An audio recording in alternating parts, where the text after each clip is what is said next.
All right, let's take a quick look at the minor intervals. There are 12 intervals in a single octave, though the major scale gives us 7 basic intervals that are the template for music theory based on a mixture of whole steps and half steps. But whenever we have a whole step in the major scale formula, we're skipping over one of the 12 notes of the musical alphabet.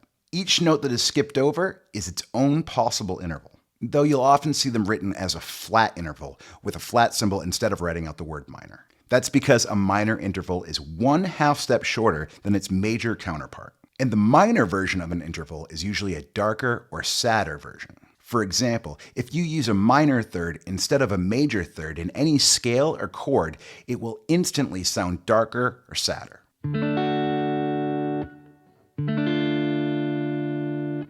You'll notice that with the perfect intervals, the 4 and the 5, we don't have a minor version. This is because most major scales and minor scales use a perfect fourth and perfect fifth, so we don't have major or minor versions. It is possible to have a flat 5, but it would be considered diminished instead of minor. The diminished interval is a little bit more advanced. I think we're going to talk about that in its own video.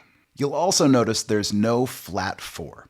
That's because if you lower the 4 by a half step, it becomes a major third, which is probably the least minor interval possible. So let's count them out. A minor second is a half step. A minor third is a step and a half. A perfect fourth is still a perfect fourth, which is 2.5 steps. A diminished fifth or a flat 5 is 3 whole steps. A minor sixth is 4 whole steps. A minor seventh is 5 whole steps. And an octave is still an octave. So by the way, all of these intervals together actually make up the mode Locrian, which is its own thing and will get its own video later on.